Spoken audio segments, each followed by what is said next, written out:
transformation story. But this is our topic, 3 steps of stronger. Yung source po natin ay articles.myherbalife.com. So ito po ang story ko. I'm a 3 times yes mom, breastfeeding when I started, 30 pounds weight loss, more than 10% of the body fats, healthier, happier, stronger, glowing, road to 40s, but excited to be 50s and 60s. That is why I love Herbalife. Ayan, so our topic for today. So ayan po. So what we're showing right now is just an activity that I personally do. Please doctor, as a mother. But please consult your doctor should you have any changes with the physical activities that you do before embarking on an exercise journey. So para po sa ating mga key points, muscle building doesn't have to be difficult. It doesn't have to be yung parang sobrang hirap gawin to the point nga na sabi nung share natin kanina, Teacher Jeris na hindi kayang panindigan. Getting results and changing our body composition takes hard work and consistency. Hindi yung pag nag-snap tayo, ayun na siya agad. And we must do certain things on a regular basis to reach our ultimate goal. Ayan, so ang sinasabi din dito is whether ang goal daw natin ay mag-build ng muscle, mag-improve ng overall fitness level natin, to lose weight, or we must do things on a regular basis para po ma-reach natin yung goal natin. And at the same time po, kailangan din natin, meron ding 3 steps na i-share ngayon that will work within our fitness improvement regimen that can contribute to our goal. So ayan. So step 1, perform specific exercises on a regular basis. So you might be thinking of a set of exercises that you want to do. And if you want to really grow stronger on that, you have to regularly, or you have to train yourself in doing that regularly. Step number 2, eat a balanced diet, including adequate amount of protein and micronutrients. As we may have been hearing, even sa social media or even with other people, we cannot outwork a bad diet. So it's always what we fuel our body with, kasi yun yung ginagamit natin to execute yung mga exercises or yung workout na kailangan natin gawin to be stronger. And there's also a hidden hunger that we call na kulang pala tayo dun sa essential micronutrients ng body natin, because meron talagang mga food na we can consider healthy but they don't really supply enough for the body's needs. Ayan. Step number 3, schedule some rest days and allow for adaptations to occur. So hindi po pag nag-exercise tayo or nag-workout tayo with the goal of being stronger, round the clock, 7 days a week, hindi na tayo nagpapahinga. Our body, as mentioned din sa 7 pillars of good health, rest is truly important. And we're talking about physical rest here, or rest between our exercises. Ayan. Ayan. Our muscle building plan, hold on. Our muscle building plan must include the following. Ayan. Sabi po dito, hard work. Stimulate muscle tissue by training hard. Use your body weight as resistance or lift weights on a regular basis 3 to 4 times a week. So ang sinasabi naman din po dito, we have to train hard in a way, of course, that we listen to our body. We don't just like lift a weight because yun yung pinakamabigat, kasi sabi natin we have to be stronger. And there's also, we can also consider, of course, using our body weights first before we go forward with any lifting. And at the same time po, meron ding schedule para din matatrain nga yung ating body na tanggapin or maging mas malakas dun sa certain level na yun at a certain period of time. Anong sunod natin? Balance. Do exercises for the lower and upper body to ensure we maintain a good muscular balance in our body. So, some may be working out more yung upper body nila and they may be leaving out yung lower body nila or legs nila, pero yung legs may purpose yun or the other way around, so hindi nagiging balanse. So according to this article, we must have exercises for both the upper and the lower because they are both created for a certain purpose to support our overall health. And at the same time, of course, as we grow older, ayan, sa mga nag-edad na or yung talagang mas may edad na, ang nagiging cause ng mga or mga for example, may mga matatanda na didisgrasya sila, na babagsak because they already have weaker lower body. So it's always important to remember that when we exercise as well, we are preparing for the old age. Ayan.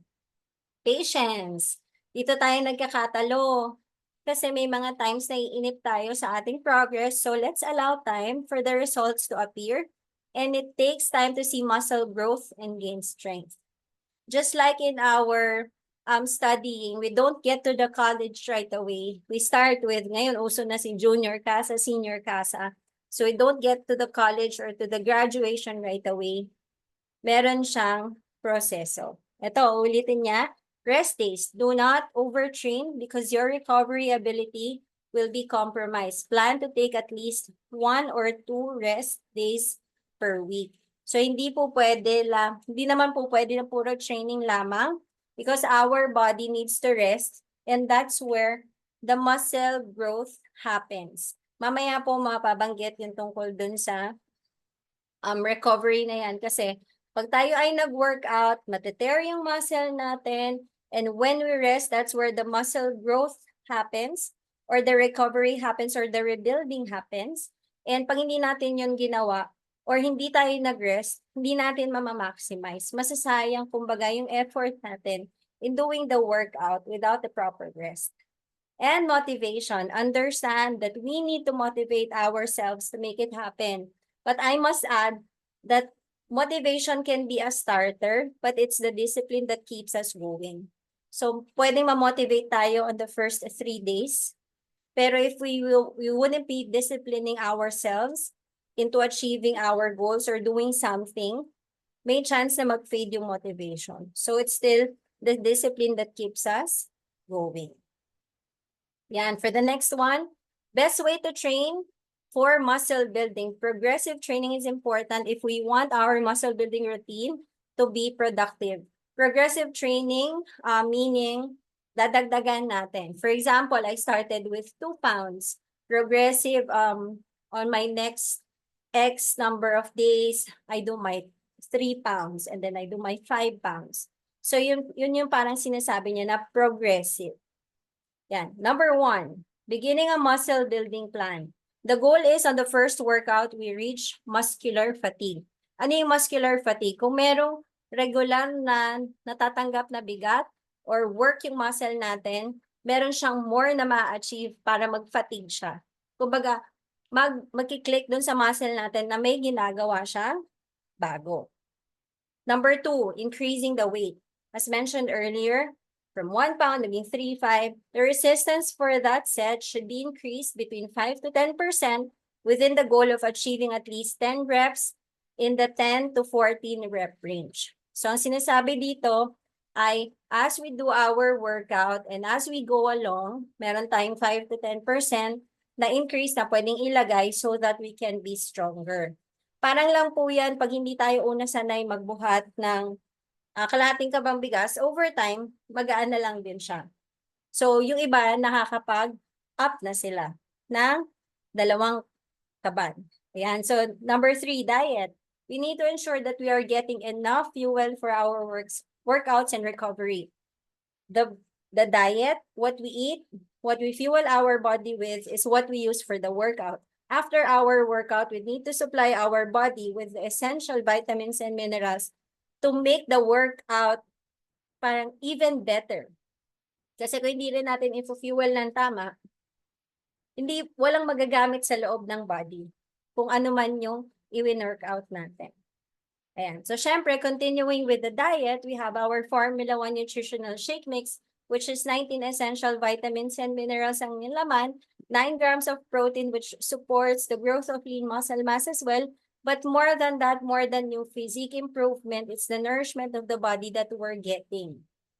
Additionally, if you want more protein intake for you that's not shooting up your calorie intake, especially if you are on the weight loss journey or you want to maintain your current weight, there's personalized protein powder that gives us 5 grams of protein additionally at 20 calories lang. And at the same time po, tasteless naman ito na pwedeng ilagay na natin sa shake, and it can also be added to other food that we prepare at home.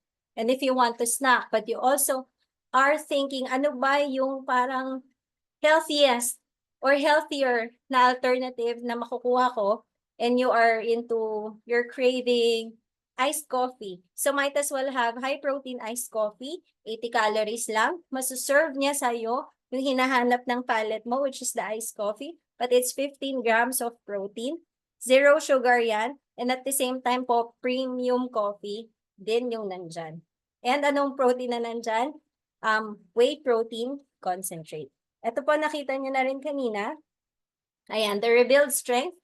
This is the 24 grams of whey protein.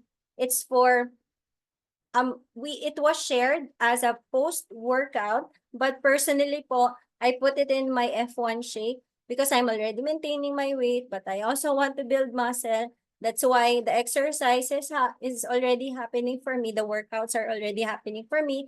But more than what I can share po, ito po yung meron sa Rebuild Strength natin. And there are also topics that discuss about amino acid and the protein, how to build muscle effectively, and protein as a macronutrient. So I suggest that you get in touch with your coach or the person invited you here to learn more kung paano po natin ma-maximize or ma-i-improve ba or ma-reinforce po yung ating ginagawa na for our personal health and wellness journey. And syempre po, working out. We have the free morning workout here, but sabi nga rin, you choose what excites you. You choose an exercise that excites you, makes you happy. Your exercise can be tiring, can be hard, but it should also give you the joy in your heart when you're doing it. And ito, syempre, share ko lang din. Kanina napakita yung 7 pillars of good health, but we have nutrition, physical activity, rest. It's also important we have a restful mind in terms of our spirituality. Community is very, very important as well so that we can learn more. Kasi marami pa talaga tayong hindi alam, and what we do not know may hurt our journey kasi hindi natin alam. So might as well, we continue learning. Ayan, so with that said po, I'm very proud to share with you this article from myherbalife.com and to share with you the products and the brand, because we are #1 in the world in meal replacement and protein supplements combined. #1 in the world weight management and well-being, and active and lifestyle nutrition. And as shared earlier po, ayan, super brands awarded, or Herbalife has been recognized as a super brand in the Philippines. It assures consumers that we are availing a product that is excellent in its category. So for everyone po na nag-say yes na to good nutrition, type 1. And for the people who are here sa Zoom or FB Live, thank you for saying yes to good nutrition and allowing the coaches and the members of Herbalife to be part of your journey. So again, this is Coach Lori po. I hope that you learned a thing or two today from our topic na pwede nyo na pong i-apply sa inyong personal wellness journey, and pwede nyo rin pong i-share sa inyong family, loved ones, and friends. So thank you po and have a nice day.